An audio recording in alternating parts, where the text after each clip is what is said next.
and welcome back to Big OGGIE World and Kelly's Kitchen. So today we are breaking out an old piece of equipment that we've had for a long time, but with the cost of living and everything else at the moment, we're all being told that certain appliances are more pocket friendly than others. So today we're going to be using the trusty old slow cooker. Now, we used to do quite a lot in the slow cooker. We did, but it's been up in the loft a long time. Yeah. It took some finding, I'll tell you. Well, the thing is that we bought a Ninja, and we bought the multi one years ago now. We've had it a couple of years at least. And that one's got like a pressure cooker and a slow cooker and everything with it. But with that one, it's got a solid lid, so you can't see what's going on. And I like to see what's going on. Plus the fact that I used the slow cooker yesterday to make a soup, but the thing that I remembered with the slow cooker is I have to really fight the urge to open it up and stir it round. Take the lid off. Because the thing with a slow cooker is it heats with condensation. So you'll notice with your slow cookers that you always get a rim of water around the edge, and that actually the lids aren't particularly well fitting, but it's the water that seals in the steam which cooks your meal. So the other thing about slow cookers is often you don't need so much liquid because they create liquid. So we're going to do a series of slow cooker recipes which will actually be very quick, because the thing with the slow cooker is once you've got it in there, you just let the machine do the business. So it's all going to be very quick. This is going to be our first one. It is a specific slow cooker recipe. It's not one that I've adapted from anywhere else. And it is slow cooker honey mustard chicken thighs. So ingredients wise, there's not an awful lot. You need 8 chicken thighs. You can use fillets if you like, so the skin and bone taken off, but that's more expensive, and quite frankly, if you've got a problem with skin and bone, it's actually cheaper to buy it with the skin and bone and take it out yourself. But I'm going to use just normal anyway. You need spring onions, you need peas, you need chicken stock, but only a tiny bit. You need some honey and obviously some Dijon mustard and a little bit of butter. First things first though, you need to preheat your slow cooker. And this is important with the slow cooker because you don't want to put everything in warm and have the slow cooker cold, because then it takes the slow cooker time to warm up before it all starts cooking. So the ideal is heat your slow cooker first. 5 minutes probably will do the job, and then carry on with your recipe. So ours is just a bulk standard slow cooker that we got from Morrison's years ago. It's a digital one, you can't see that because obviously Kelly's looking on that side of it. Right, so I'm going to put it on just for, there we go, 10 minutes to warm up while I'm doing everything else. Okay. So to start off with, you need to take your 1 tablespoon of butter, melt it in a pan, and brown your chicken thighs. Now the thing with the chicken thighs, if you're doing it with the skin on, you need to make sure that your chicken is nicely browned, but specifically on the skin, if you're leaving skin on, you want to get a nice lot of colour on the skin, because the thing with the slow cooker is if you don't colour it up, it all looks quite pale. Beige. Beige, yeah. Is that the right word? Yeah, beige is good. So, yeah. So it's always good to try and get a bit of colour on. It also says, I know on this recipe, that if you want to brown stuff up in the end, you can pop it out of the grill. Absolutely. So once you finish cooking this, this recipe, a lot of things with slow cookers are casseroles and things like that, obviously. And quite a lot of them, because they don't evaporate, they're quite saucy. This one, we're only adding a small amount of liquid to it, so I don't anticipate it being as saucy as a lot of them. So what it's saying is, at the end, if you would like to take your chicken pieces back out and flash them under the grill to crisp up the skin, then you can do that by all means. I know people used to start using microwaves and they used to get browning bags. That's right. Things. They didn't quite look what they wanted. But it's still cooked. So obviously the thing with the slow cooker is it cooks fantastically. It does all the work for you, and it's a fraction of the cost of a hob. So it's all a win-win. So let's start getting these thighs Also means you can relax for a few hours, though, as long as you don't keep wanting to go back and try and look. That's the thing. Then you get on with it. So when you are browning chicken, good plan is not to put it all in a pan all at once, because then it gets overcrowded and it steams. So do it in batches, basically. We'll come back when these are coloured. Okay, so chicken's browned and into the slow cooker awaiting the rest of the stuff. Now you take your spring onions, 8 of them, just sort of cut to size, cut the biggest bit of the stuff off, and you basically put them in your pan and get a bit of colour on them also. One thing I hate about browning chicken is the splatters. I have noticed the costume thing. Yes, I put on The an apron, and then the spring onions are going to splat at me as well. Why are put in there? It is. It's just like danger cooking. Obviously, again, we've got bright conditions against that. I can't believe it. It's been bad weather for the last 3 days, and we decided we're going to do cooking today, and now it's bright weather. Well, most people know on this channel that I have quite severe fibromyalgia, and so it will come as no shock to you if you've been watching for a while that we tend to find a day where I'm having a goodish day, and we do a couple of recipes on that day. And as it happens, it tends to be a Saturday. Yeah, it also tends to be brighter days. When it's wet and cold, so that's the real problem for you. Yeah, it hurts when it's wet and cold. So I apologise for the whiteout, if that's what it is. Yeah, we are investing in a brine. We are. Please get your friends and neighbours and everyone else, families, to subscribe to this channel, because the quicker we monetize it, the better. Yeah, the quicker we can get blind, and you can see us. Blind, if you can see properly. Yeah.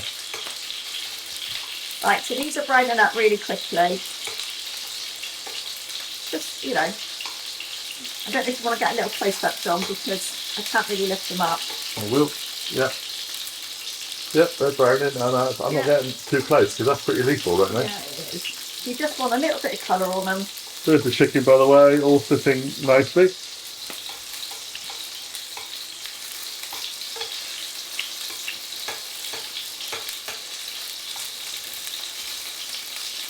Right, I think that's enough. So I'm going to put these spring onions in with the chicken.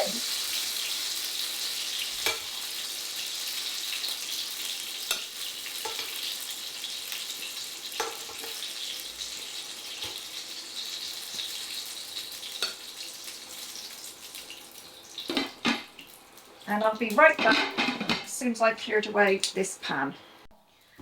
Right, so that's that lot cleared away. So, last part of the recipe for now anyway. Into your slow cooker now, you need to add 1 tablespoon of Dijon mustard.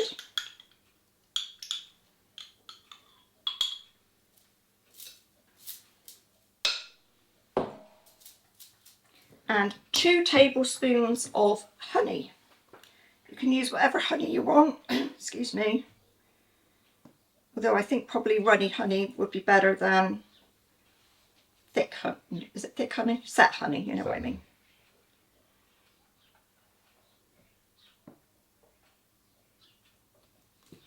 Two of honey. And last but not least, for now anyway, is your little bit of chicken stock. So that's a whole stock tube, but only in a small amount of... Yeah, it's only 150 millilitres. Milliliters, yeah, of chicken stock. So I've just put a whole stock cube in, because you can't be overly chickeny, can you? No. In that goes as well, which gives us practically no liquid inside the slow cooker. John, I don't know if you want to get a close-up of that. Okay, I've noticed you've got peas in front of you. Yeah, the peas don't go in until the end, or near the end.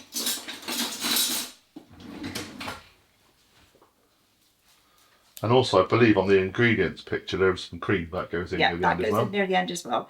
So what I'm going to do now is I'm going to give this a little bit of mix around and try and mix the mustard in a bit. I guess it'll all kind of infuse anyway, because it's kind of steaming it. It will do, yeah. So there we go. So literally now, lid off and low on your slow cooker for 4 hours. Do resist the urge to take the lid off and stir it round, because that's not good, and I have to resist that also. And then after 4 hours, we're going to add 100 grams of frozen peas and some cream, mix it through and leave it to cook for about 15-20 minutes or so with the lid off at the end. And then, as I said earlier, if you want, you can take your chicken out and crisp up the skin again under the grill if that's what you like. But quite honestly, I think it'd be delicious as it is. So we'll be back in about 4 hours. So this has had... This has had nearly 3 3/4 of an hour. It's got about 15 minutes or so left. Okay. I've added the peas. Just say, it's looking very good already. Yeah, you added the peas about 10 minutes ago. Although Yeah. they do say put both together. Just about to add some cream. Now, it says 2 tablespoons, but it's not really much, is it? So I'll add double that. There you go. Give it a little zhuzh around. The cream now makes it a nice creamy sauce. Like that.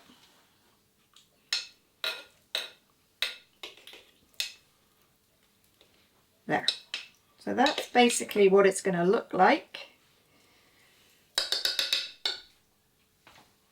And now you leave the lid off for the final 15 minutes. Okay, so kind of maybe slightly thickens the I just think it sauce. It stops. If there is such a sauce. Yeah, it's basically now to warm through the cream. Sorry. Yeah. It's just to warm the cream through. The peas, like I said, I put in about 10 minutes ago, so they're already warm. So we're literally just warming through the cream, and then it's ready to serve. Okay. Now, if you've got a clever slow cooker like ours, you can put it onto warm after you finish cooking it, and ours will keep it warm for up to 2 hours without cooking it any further. Some do, some don't. Basically, the thing with a slow cooker is it's very difficult to overcook things, so they're brilliant basically, and they save a lot of money. So we're going to serve ours tonight with rice. Yep. And maybe we'll show you a bit plated up. Yeah, I think that's all we need to do. I mean, we were thinking about what you could service with. Rice, potatoes, mash would be good. Yeah. Any kind of casserole type thing, but obviously Even we've gone... pasta would be Yeah, good. even pasta. We've gone rice because, well, it's mainly my daughter and myself will be eating it. Yes, you're it is. juicing. I'm still juicing. We don't like rice, and it's kind of like a stroganoff. We like rice with a stroganoff, so we're going to do it that way. Yeah. Very So, good. Anyway, hope you enjoy this recipe. The picture will be at the end of it being dished up. We don't need to sort of go through that. If you've not subscribed, please do. If you know anybody else that might like to watch the stuff on our channel, please tell them and get them to subscribe too. Please make sure you've hit your notification bell to make sure you know when we're around. And keep coming back. We've got another lot of good recipes for next week. Again, another slow cooker one.